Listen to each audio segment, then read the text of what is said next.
사람들마다, 성경에 나와 있는 사람들마다 그 사람의 별명에 해당할 만큼 그 사람에 대해서 강조되는 어떤 그런 그림이나 이미지나 아니면 그런 대표적인 어떤 표현들이 있습니다. 그 중에 노아는 그와 같이 하여 하나님이 자기에게 명령하신 대로 다 준행하였더라 라는 표현이, 노아에게 이 똑같은 표현이 여러 번 사용됩니다.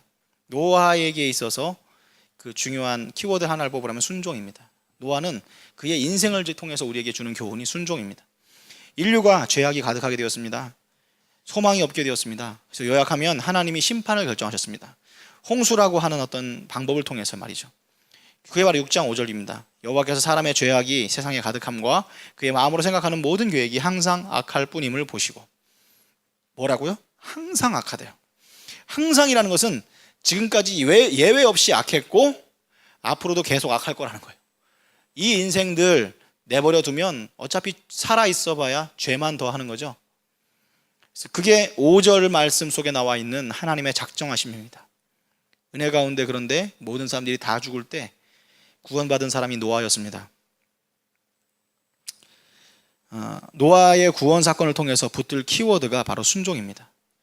히브리서 11장에도 해석하시기를 노아의 순종이 곧 믿음이었다라고 나옵니다. 오늘 여기서 다른 것 말고 이거 붙으시기 바래요. 절대 순종을 할 때 하나님의 능력이 임합니다. 순종은 잘 박힌 모처럼 우리의 가슴 속에 박혀야 합니다. 이야기가 여러 개 나오는데 핵심이 뭐냐면 순종입니다. 잘 보세요. 여기 보니까 방주를 짓는 치수와 방법과 재료들을 다 자세하게 설명해 줬어요. 왜? 하나님이 주신 말씀을 그대로 순종하라고요. 하나님이요, 때로 여러분 믿음에 관한 것들이 참 영적인 거라 추상적인 거라 두리뭉실하게 얘기하잖아요. 여러분 믿음 가지세요. 근데 사실 그 믿음이라는 게 뭔지 잘 모를 때가 있어요. 그리고 순종하세요. 한데 그 순종이라는 것이 뭔지 잘 모를 때가 있어요. 그런데 하나님께서 강하게 역사하실 때 여러분에게 이렇게까지 구체적으로 할 정도로 순종의 내용을 그대로 알려줄 때가 있어요. 심지어 여러분들이 말 한마디를 어떻게 가서 해야 되는지를 순종할 수 있도록. 근데 여러분 그게 사실은 성경의 스타일이라는 걸 아십니까? 노아 방주를 지을 때 그냥 멋지게 잘 지어라, 크게 지어라, 뭐 이런 가이드라인이 아니라 아주 자세하게 어떤 재료를 쓸 건지, 그리고 어떤 치수를 할 건지, 어떤 방법을 하는 건지 구체적으로 나와 있어요. 14절부터 16절까지 보면 방주 짓는 법이 나오거든요. 여기 보니까 재료도 나와요. 고페르 나무로 지으래요. 그런데 여러분, 고페르 나무를 왜 고페르 나무일까요? 이게 뭐 명품 재료라서 어떤 이유 때문에? 이유는 중요하잖아요. 하나님이 고페르 나무 지으려 했다. 그러면 고페르 나무 아닌 걸로 지으면 티가 나죠. 순종했나 안 했나를 정확하게 알 수 있어요. 여러분, 칸을 막으라고 했죠. 이렇게 하나님께서 정확한 치수를 알려줬다는 것은 그 치수를 빗나가면 뭘 알아요? 눈에 보이지 않는 하나님의 말씀을 내가 정확하게 따르고 있는지, 아니면 모자라는지 넘치는지, 이런 것들을 체크할 수 있어요. 사실 순종을 위해서 정확한 내용들을 알려주시는 이유는 우리가 순종을 제대로 할 수 있도록 내 자신이 만질 수 있고, 내 순종을 만질 수 있고 볼 수 있고, 이렇게 하도록 하나님께서 도와주시는 거예요. 왜? 우리는 그만큼 연약하니까 우리가 마음속에서 계속 생각하면 다 두리뭉실하게 생각하기 때문에 그래요. 길이는 300규빗, 너비는 50규빗, 높이는 30규빗, 치수도 정확하게 주셨어요. 창을 내는 방법, 문을 여는 방법, 하나님이 미리 여러분에게 이렇게 순종하라고 알려줘요. 그런데 우리는 그렇죠? 흘려듣고 대강 그냥 하나님께서 배를 지라고 했으니까 그냥 내가 생각하는 생각 섞어서 그냥 대강 이렇게 만들면 멋지게 되겠지, 결과물만 좋게 하나님께 갖다 드리면 되겠지, 이렇게 생각을 하거나 아니면 그것도 아예 신경도 안 쓰는 경우도 있어요. 근데 하나님이 이렇게 자세하게 알려주는 이유는 뭐예요? 3층으로 만들어라, 이렇게 다 가르쳐줬어요. 이렇게 안 만들면 배가 안 돼요, 여러분. 이렇게 안 만들고도 배를 만들 수 있어요. 방법은 여러 가지인데 이렇게 기록에 의해서 정확하게 말씀하신 이유는 뭐예요? 내 방법대로 만들면 안 된다는 것입니다. 여러분의 인생이지만 여러분의 방법대로 인생을 지으면 안 돼요. 되게 황당하게 들릴 수 있지만 하나님이 여러분의 인생에 대해서 개입해서 굉장히 구체적으로 지시하는 그 말씀을 들을 수 있어야 합니다. 그게 여러분 순종의 기본입니다. 때로는 그것이 굉장히 내 귀에 이상하게 들릴 수도 있어요. 하나님 방법대로 지어야 합니다. 여러분, 여기에서 여러분 하나님께서 하라는 대로 해야 돼요. 순종을 말합니다. 구원은 우리의 이성과 지혜와 능력으로 오는 것이 아니라 순종으로 옵니다. 순종은 여러분 듣는 것입니다. 들은 대로 순종할 때 여러분 구원이 오고, 뿐만 아니라 성전을 지을 때도 마찬가지였어요. 이상하게 하나님께서 명령하실 때는 되게 구체적이에요. 성막도 마찬가지예요. 출애굽기 후반에 성막 짓는 사건, 또 성전 지을 때 참 기록해 놓은 거 읽기도 힘들 만큼 너무 자세하게 적어놨어요. 정확한 치수 나오고요, 딱 그렇게 만들라는 거예요. 여러분, 우리도 주신 그대로 여러분 성전도 순종을 통해서 나오는 게 성전이에요. 여러분의 인생, 여러분의 삶이 성전이잖아요. 여러분의 성전 어떻게 짓는 거예요? 순종함으로 지으시는 것입니다. 여러분의 삶도 순종으로 지어져 가는 거고, 우리 교회도 순종으로 지어가는 거고, 저의 목회도, 저 자신도, 저의 인생도 그렇습니다. 여러분의 가정도 역시 그렇습니다.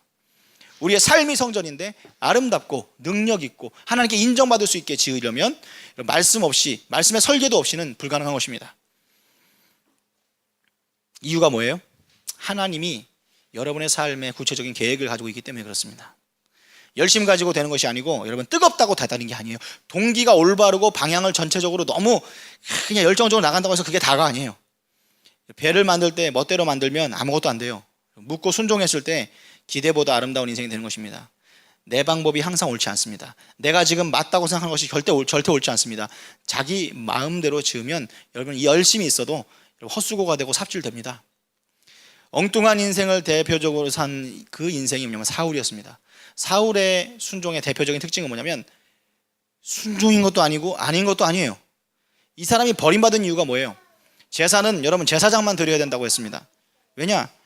이게 자꾸 왜냐고 물어볼 필요가 없어요. 하나님이 그렇게 하라고 했거든요. 그런데 제사장만 드릴 수 있는 것을 자기 어떤 왕이라고 하는 정치적 힘이 있어서, 자신이 다른 사람들 같으면 그게 감히 그렇게 할 수가 없는데 그래도 힘이 있으니까 드려버렸어요. 그 제사를 드리는 그 마음 가운데 경건함이 있었든 아니면 진심이 있었든 충성심이 있었든 간에 중요한 것은 불순종이에요. 불순종하면 일단 아무 소용이 없어요. 의미가 없습니다. 그래서 성경이 뭐라 그럽니까? 사무엘상 15장 22절 말씀에 사무엘이 이르되 여호와께서 번제와 다른 제사를 그의 목소리를 청중하는 것을 좋아하신 같이 좋아하지 하시겠나이까? 순종이 제사보다 낫고 듣는 것이 순양의 기름보다 나으니. 야, 누가 제사하라 그랬냐? 우리는 뭐라 그래요? 뭘로 포장해요? 뭐 우리가 실수하고 그러면은 여러분이 막 굉장히 뭔가 실수한 거 여러분들이 막 공명심에 큰 헌금 드리고 나면 그게 무마가 돼요? 누가 제사하라 그랬냐? 예배가 중요한 거지만 여러분들 우리의 거짓과 우리의 동기를 가리기 위해서 예배하는 경우도 있어요. 순종하라 그랬지 듣는 것이 순양의 기름보다 낫고 하면서 하나님께 버림받았습니다. 그래서 한 가지 예를 더 듭니다. 아말렉 전쟁에서 다 멸절시키라 그랬습니다. 하나님의 명령은 그랬어요. 그런데 이게 항상 전쟁에서는 모든 전통은 아니에요. 대부분의 전쟁에서는 전리품도 취하고 그럽니다. 그런데 하나님이 특별히 이번 전쟁에는 가이드라인을 줬어요. 싹 다 죽이라고. 그런데 그냥 확실히 티나는 아각 왕을 살려뒀습니다. 자기 생각에는 그 합당한 이유가 있었어요. 그 논리가 있었어요. 자꾸 변명을 하는 거예요. 자기 생각에는 내가 좋은 거 남겨서 제사 드리면 좋겠지. 백성들도 자꾸 그렇게 얘기했어요. 꼭 내 생각만은 아닌 거예요. 어쩌면 내 생각보다는 백성들의 뜻을 내가 백성을 사랑하는 마음에서 내가 이렇게 떠밀려서 한 걸 수도 있어요. 별의별 이유가 다 얘기하는데 사무엘은 명확하게 가이드라인을 콕 집어줬어요. 그대로 안 하면 안 된 거예요. 엉뚱한 말인 겁니다. 여러분, 우리가 순종이 안 되는 존재라고 하는 거를 참 저도 몰랐는데, 우리 성도들이라는 존재들이 이렇게 순종이 안 되는 사람들이라는 거를 저도 몰랐던 것이 암송할 때 알았어요. 암송할 때. 암송하면 여러분, 우리가 순종이라는 게 뭐라고 했어요? 내가 하기 싫은 것을 하나님이 원하시는 걸 하라 그랬죠. 우리는 암송 좋지 않죠. 싫어요. 반드시 싫습니다. 하나님이 우리에게 그것을 기뻐하시죠. 그래서 하라 그래서 우리 교회의 사명을 받고 시작을 했더니 사람들 막 말 안 듣는 모습들이 진짜 각지각색으로 나타나죠. 그 말 논리 중에 제일 합리적인 것들이 있어요. 막 합리적인 생각들. 나이가 많아서 안 되고, 나이가 많아서 안 되고, 나는 그게 원래 내 체질이 안 되고, 막 이런 별의별 소리가 다 나와요. 아각을 왜 죽였어요? 뭐 사울 생각에는 별의 생각이 다 있었지. 뭐 인질이니까 놔두면 중요한 거래 때 쓸 수도 있잖아요. 맞아요. 생각해보면 맞는 말이에요. 말씀대로 순종 안 하고 자기 마음대로 살려뒀어요. 이게 바로 사울입니다. 우리의 삶 가운데 여러분, 사울이 있어요, 없어요? 네? 사울이 있어요, 없어요? 많아요, 적어요? 많아요. 사람들이요 불순종을 하는데 싱글싱글 웃으면서 합니다. 그러니까 자기가 불순종하는 것에 대해 심각성조차도 모르면서 하는 거예요.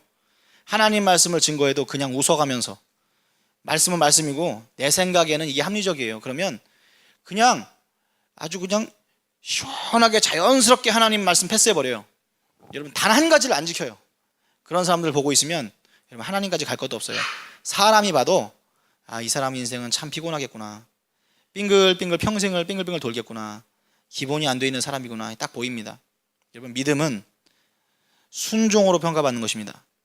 예수님이 베드로 그 무식하고 다혈질이고 이 사람 왜 썼느냐? 베드로는요 단순하게 순종의 능력이 강했어요.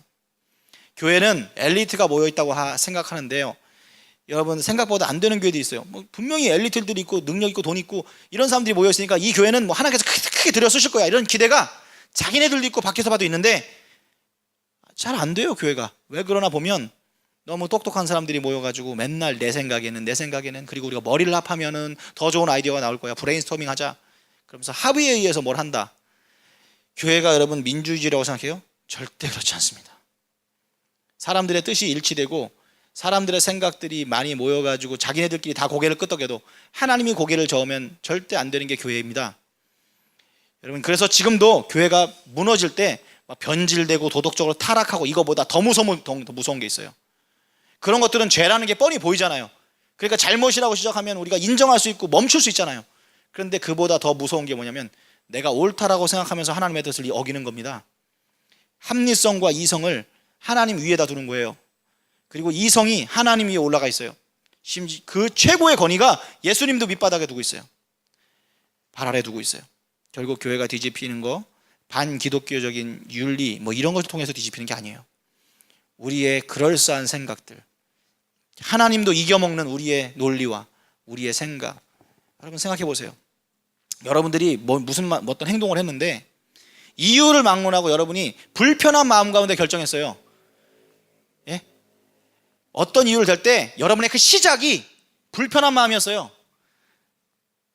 하나님이 여러분에게 이거 하십시오라고 했는데 여러분이 어떤 이유를 갖다 대든 그 시작이 내가 사실은 내 어떤 욕심이나 내 안에 있는 자존심이나 이런 게 작동을 해서 불편함 때문에 뭔가를 했어요.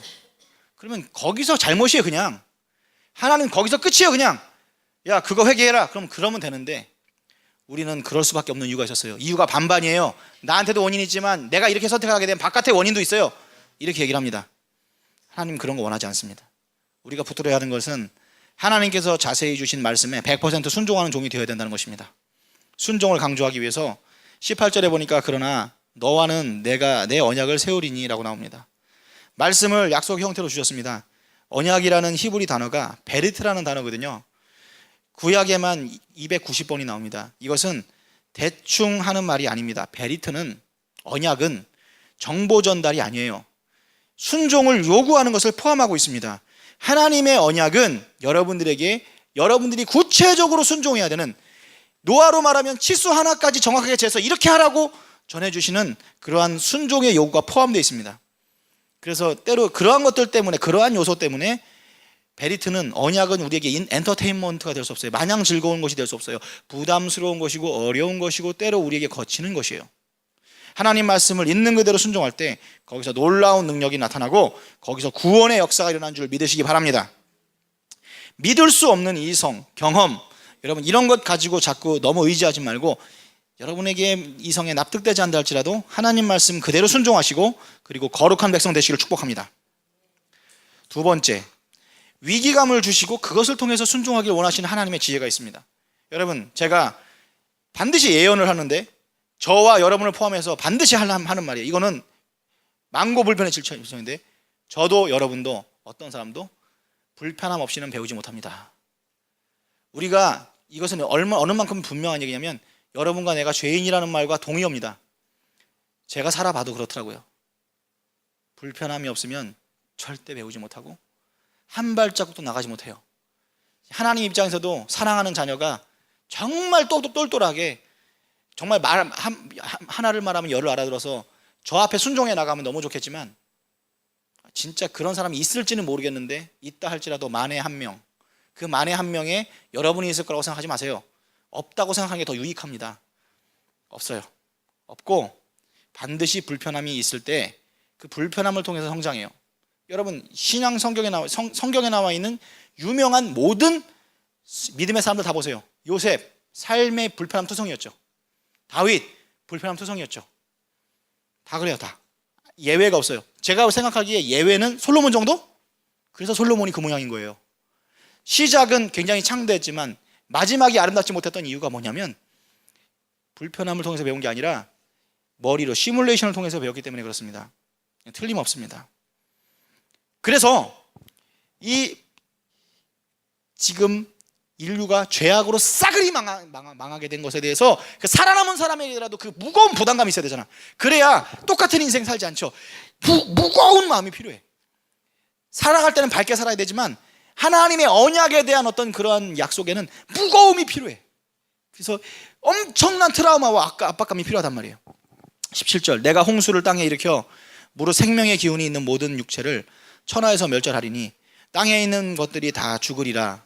여러분 6장은 짧은 성경인데 전체를 통해서 홍수를 통해서 멸절을 합니다. 심판을 합니다. 이런 말이 5번이나 나옵니다. 반복을 한다는 것은 하나님 성경에서 여러분 특히 구약 성경에서는 무슨 뜻일까? 강조입니다. 하나님이 하나님의 마음을 이 화법을 통해서 보여주는 거예요. 우리가 위기감을 느끼라는 거예요. 여러분 생각해 보세요. 전 세계 모든 살아있는 생물과 사람들이 싸그리 죽는데 나 혼자 살아요. 그러면 여러분의 느끼는 감정이 뭐예요? 와 신난다. 와 나는 특별해. 여러분 다른 사람들이 다 살아있는데 칭찬받는 사람이 있으면 혼자 교만해져 이렇게 할 수 있어요. 근데 싹 다 죽는데 내 옆에 시체로 갖다 다 둘러싸여 있는데 나 혼자 살았어요. 그럼 느끼는 감정은 두려움이에요. 내가 살긴 살았지만 나 저렇게 죽지 않으려면 나도 하나님 앞에 충성스러워야겠구나. 한마디 한마디에 정말 두렵고 떨림을 순종해야겠구나. 이 위기감이 그 생명의 은혜지만 순종으로 연결되어야 됩니다. 공부 못하는 애들을 보면요 특징이 굉장히 느긋해요. 경각심이 없어요. 시험 날짜가 언제인지도 몰라요. 위기감이 없어요. 시험이 막 일주일 남으면 여러분 입맛이 떨어지죠. 왜요? 긴장이 돼서. 근데 그런 애들이 성적이 올라요. 때로 우리의 인생 가운데 목표가 있을 때는 긴장함이 필요해요. 여러분이 우리가 큰 행사 치렀는데 큰 행사 나누고 평상시에 똑같이 긴장이 풀리면 안 되는 거예요. 그 스트레스가 있어야 되는 거예요. 근데 여전히 식욕이 좋고 여전히 잠이 잘 오고 심지어 성적표가 나왔는데도 느긋해요. 확인하고 싶은 마음도 없어. 안 볼래 나는. 깜빡했네 하고서 일주일 정도 동안 놓고 다니고 성적표. 여러분 하나님이 우리에게 강한 경고의 메시지를 주십니다. 그때 여러분이 인생이 한 번 점프를 하거나 아니면 위기에서 건진받을 수 있는 기회입니다. 그때 너무 느긋하시면 안 돼요. 하나님의 말씀이 불순종이로 여러분 심판이 임하죠. 그 위기를 통해서 여러분이 순종으로 한 발짝 점프하지 않으면 여러분들도 그 구원받지 못한 자들과 똑같이 될 수 있어요. 세 번째, 할 수 없는 일이라고 생각돼도 말씀 그대로 순종해야 된다는 것입니다. 19절 보겠습니다. 혈육 있는 모든 생물을 너는 각기 암수 한 쌍씩 방주로 이끌어들여 너와 함께 생명을 보존하게 하되. 여러분 이 말을 다시 한번 읽어볼 테니까 어떤 느낌인지 다시 한번 들어봐요. 이게 여러분에게 주신 명령이라고 생각해 보세요. 혈육 있는 모든 생물을 너는 각기 암수 한 쌍씩 방주로 이끌어들여 너와 함께 생명을 보존하게 하되. 여러분 이거 완전 황당한 명령 아닙니까? 이게 말이 되는 명령이에요? 여러분 방주 120년 동안 짓는 거 쉬워요 어려워요? 네? 여러분 우리가 120살까지 못 사니까 120살까지 못 사니까 그냥 굉장히 오랜 시간을 씁시다. 여러분에게 하나님이 직업이고 뭐고 다 버리고 30년 동안 산에다 배 만들라고 했어요. 이거 할 수 있는 사람 많아요 적어요? 비를 본 적도 없는데 비가 내릴 거래. 하늘에서 물이 떨어질 거래. 비를 본 적이 없는 세대 사람들이야. 그 사람들한테 그런 명령을 내렸어요. 이거를 하는데 30년 동안 비가 한 번도 본 적이 없어요. 근데 물이 떨어질 거라는 믿음을 가지고 계속해서 이걸 중단하지 않고 할 수 있다는 거 결코 쉬운 거 아니에요. 100명이면 99명이 100명이면 9명이 뭐예요? 10만 명에 한 명도 지키기 힘든, 유지할 수 없는 그런 굉장한 거예요. 아무도 못할 거죠. 근데 진짜 못할 거예요? 못해서 못하는 거예요? 안 해서 못하는 거예요? 여러분이 노아와 똑같은 명령을 받고 하기는 정말 힘들겠다는 건, 현실적으로 불가능하다는 건 알겠지만, 고개가 끄덕여지지만, 이게 못해서 못하는 거예요? 안 해서 못하는 거예요? 예? 제가 질문한 게 어려워요? 여러분들이 노아처럼 똑같은 명령을 받았을 때 우리 중에 이 노아처럼 방주를 짓는 미션을 성공할 사람은 없어요. 그거 분명하죠? 그 정도로 어려워요. 그런데 그 결과적으로 방주를 못 짓는 게 우리가 못해서 못하는 거예요? 안 해서 못하는 거예요? 예, 안 할 거니까 못하는 거예요. 무슨 말인지 알겠죠? 하려고 하면 할 수 있어요. 그런데 여러분, 암수 한 쌍씩 방주 안에 드리는 거는요, 안 해서 못하는 게 아니라 하려고 해도 절대 불가능한 일이에요. 못해서 못하는 거예요.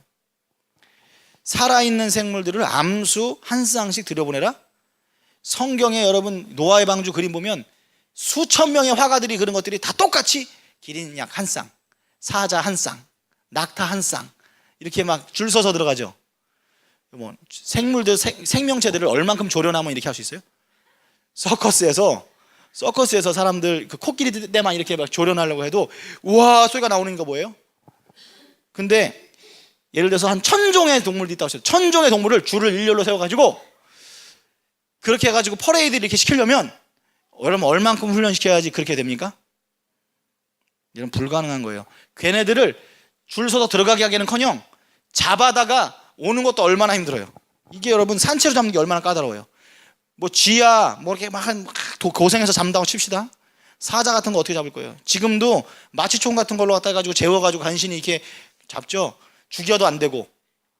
근데 뭐 무슨 뭐 노아가 뭐 사냥의 기재예요? 어떻게 얘네들 잡아가지고 또 암수 한 쌍씩. 암수는 또 어떻게 구분해요? 여러분 무당벌레 암수 구분할 수 있어요?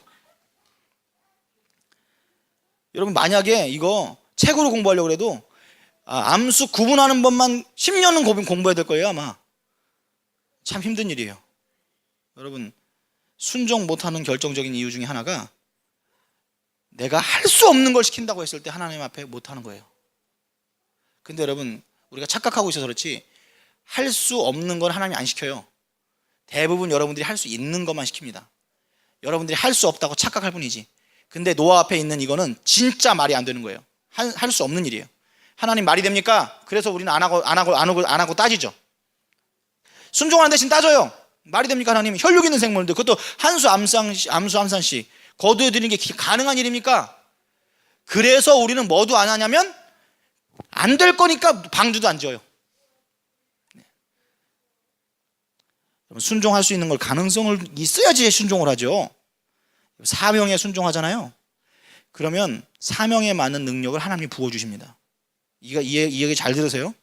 여러분들에게 뭐 순종하라고 하나님께서 명령을 하시죠. 그런데 여러분이 그 듣기에 그게 말이 될 것 같아요? 안 될 것 같아요?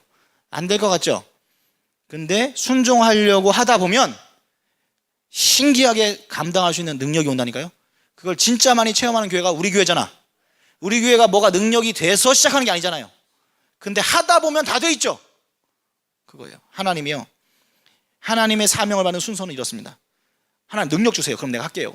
이게 아니라 사명을 받으면 여러분 태도부터 하겠습니다라고 하는 태도를 하면 할 수 있는 상황과 할 수 있는 능력이 몰려드는 게 바로 이게 바른 순서입니다. 이게 노아였습니다. 여러분 여기 짐승들로 얘기하니까 잘 안 와닿죠. 짐승이 뭐가 짐승이에요? 여기 곤충들, 짐승들을 다른 걸로 바꿔서 말하면 뭐가 짐승이죠? 말이 안 통하는 게 짐승이잖아요. 여러분 남편하고 말이 통해요? 그게 짐승이에요. 아니 뭐 말이 되는 걸 해야지. 뭐 내가 뭐 신앙적으로 하나님 앞에 열심히 살고 방주 다 지어도 아니 저것들이 저 짐승이 내 말을 들어야 말이지. 말이 안 통하는데 하나님 앞에 사랑하고 살자 그래가지고 나는 사랑을 실천하려고 하는데 저것이 사랑을 받아줘야 내가 뭐 핑퐁이 되지. 아니 안 되잖아요. 불가능하잖아요. 여러분 순종은 하려고 하는 사람한테 임하는 걸 믿으시기 바랍니다. 순종하면 없는 능력을 주시는데 순종을 해보면 알게 되는 건 뭐냐면 내가 원래부터 못한다고 생각했던 게 사실은 대부분 못한 게 아니라 내가 못한다고 착각했던 것이 90% 이상임이 여러분이 순종할 때 밝혀지는 거예요. 순종 안 하면 끝까지 비밀로 나는 못했다고 착각하면서 죽게 돼 있어요. 다음 절 보니까 답이 나옵니다. 새가 그 종류대로, 가축이 그 종류대로, 땅에 기는 모든 것이 그 종류대로 각기 둘씩 내게로 나아오리니 그 생명을 보존하게 하라. 여러분들이 잡으러 쫓아다니는 게 아니라 지발로 걸어오는 겁니다. 할렐루야. 그들이 온다는 거예요. 쥐 잡을 필요 없어요. 쥐들이 노아님 저희 여기 있어요 하면서 암수 손잡고 나와요. 이렇게 암수 어떻게 구분하죠? 하나님 제가 쥐가 똑같이 생겼는데 어느 게 암놈이 어느 순놈인지 모르겠어요. 필요 없어요. 코끼리도 2마리가 오는데 암수 헷갈릴까봐 여자 그 암놈은 머리에 리본 달고 와요. 노아는 앞에서 그냥 접수대에서 접수만 받으면 되는 거예요. 여러분 하나님 말씀이 임하면 여러분 순종하세요. 그러면 영혼들이 제 발로 걸어 들어오는 걸 믿으시기 바랍니다. 여러분 우리가 순종하기만 하면 노아처럼 제대로 순종해 보세요. 우리가 바라는 게 뭐 사람들의 숫자적인 부흥이에요? 그거 하나님께서 원하시면 금방 이루어질 거라고 확신합니다. 부흥이 별거예요? 사람만 많으면 부흥이지. 여러분 장사 잘 되는 거 이거 별거예요? 인터넷 쇼핑몰을 새로 시작했는데 뭐 별거예요? 사람들만 많이 몰려들고 관심만 많으면 되는 거예요. 끝나는 거예요. 근데 사람들이 그거 방법이 있다고 생각하죠. 사실 아니에요. 되고 나서 보면 다 운이에요. 자기들도 어떻게 되는지 그렇게 몰라요. 교만할 뿐이에요. 사람들이 이미 성공한 사람들이 결과에 대해서 교만해질 뿐이지 되는 방법이 따로 있는 게 아니에요.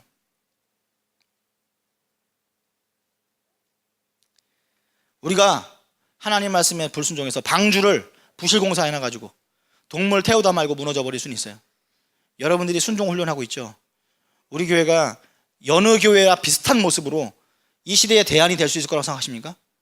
그냥 여러분들 옆에 있는 교회 그 정도 수준으로 우리가 그냥 뭐 그저 그런 교회는 될 수 있지만 이 시대의 대안이 되고 하나님의 마음을 시원케 하고 이 교회가 내 마음을 시원하게 하는 유일한 교회다 혹은 모델로 삼고자 하는 교회다라고 하는 그 교회가 여러분 우리가 이 정도 모습으로 되겠습니까? 여러분들 우리가 변화되지 않고 여러분 이 정도 신앙생활로 여러분이 이 정도의 태도와 이 정도의 헌신과 이걸로 여러분 가능하겠어요? 여러분 평균은 됩니까? 우리가 일반적으로 어떤 교회에서 헌신하고 있는 그 평균은 돼요? 안 돼요. 신앙에서 성경책을 보세요. 그리고 다윗과 경쟁하세요.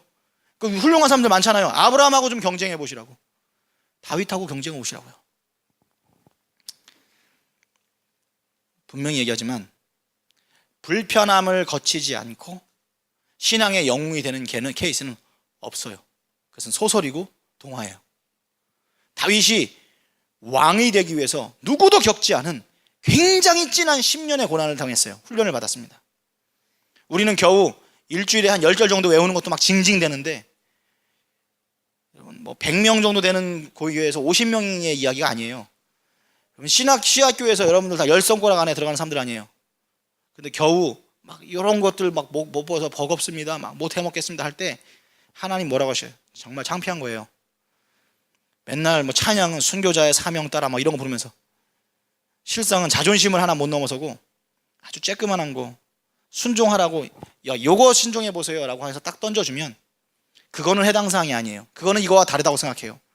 어쩔 줄 몰라 하면서 여러분 그러한 사람들을 하나님이 믿고 그 인류와 모든 생명체의 종을 실은 그 노아의 방주를 여러분에게 맡길 수 있겠습니까? 그 모든 생명을 다 살릴 수 있는 그 배를 여러분들 우리를 믿고 하나님 맡길 수 있겠습니까? 하나님이 그 배에 그 생명들을 모아 주시겠습니까? 하나님께서 위대한 교회를 세우시기 위해서 여러분 우리를 체질하고 계시다는 것을 영적으로 봐야만 합니다. 하나님 앞에 여러분 순종하는 백성들에게는 그게 120년 후라서 문제지 제 발로 몰려드는 역사가 있다는 것을 노아를 보시면서 깨달으시기 바랍니다. 우리에게는 120년 후일지 2년 후일지 3년 후일지 10년이 후일지는 모르겠지만은 그것을 통과한 교회가 스스로 감당하지 못할 정도로 부흥을 하는 것입니다. 여러분들이 잘 알고 있는 부흥했던 교회를 떠올려 보세요. 그 교회도 막상 부흥이 될 때는 이렇게 했기 때문에 부흥됐습니다라고 설명할 수가 없어요. 그거는 그냥 단지 때가 참에 하나님이 보내주셨습니다 라고 할 수밖에 없을, 분명합니다. 그런데도 불구하고 우리가 사악한 우리들은 나중에 부흥되고 나면 내가 잘해서 그렇지 뭐, 담임 목사님이 그러고, 부목사님들은 그 담임 목사님이 잘나서 그런 게 아니라 우리가 열심히 해서 그런 거야, 이런 소리 하게 돼 있어요.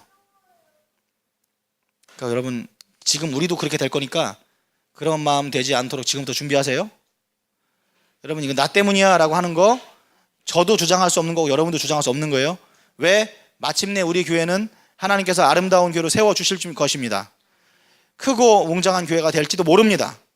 그런데 그때 준비하세요. 여러분, 나는 사라지고 예수님만 남아야 합니다. 여러분, 순종할 때 여러분 일일이 다 찾아볼 필요 없어요.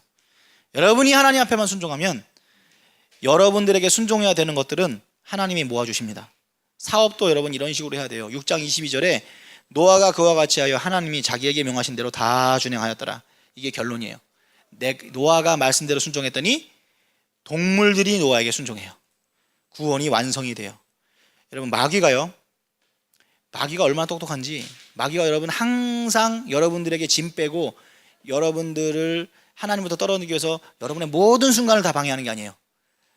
여러분, 그 야바이꾼들이 사기를 칠 때도 처음부터 막 1,000원 걸었을 때부터 해먹지 않아요. 놔둬요. 보람을 느끼게 해줘요. 떼어줘요. 그리고 나중에 1,000만 원 걸었을 때 그때 뺏어가는 거예요.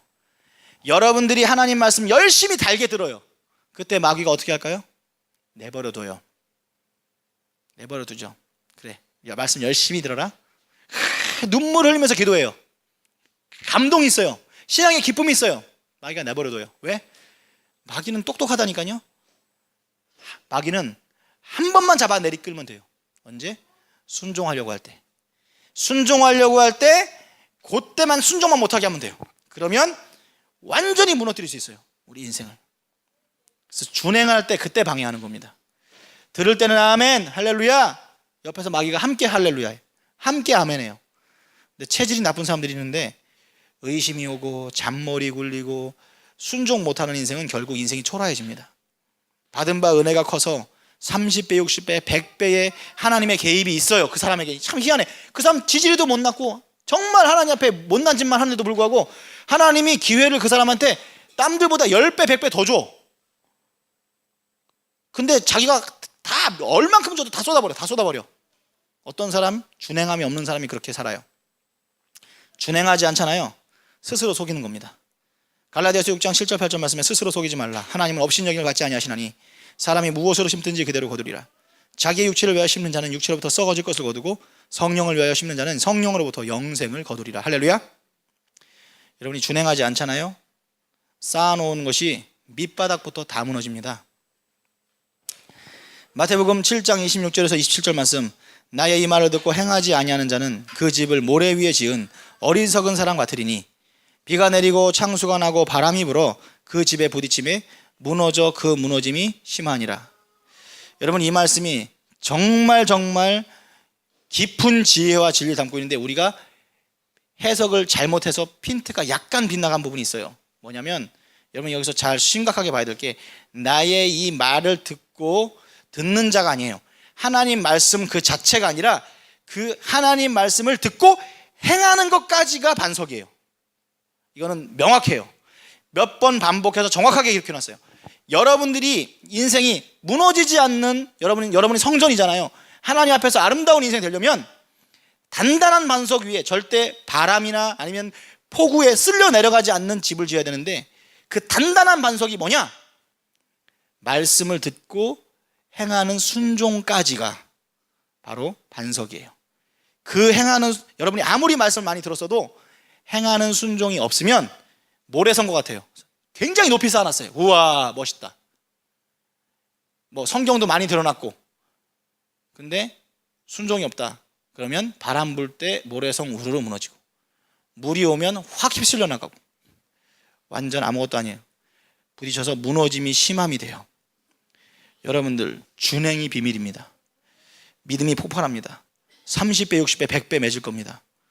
노아하면 히브리서 11장의 믿음대의 표현대로라면 순종함으로 방주를 지었어요. 순종입니다. 하나님이 의외로 하나님의 사람이나 하나님의 선택받은 교회를 통해서 여러분이 어떤 걸 순종해야 되는지 구체적으로 알려주실 때가 있어요. 그때 두렵고 떨림으로 순종하셔야 돼요.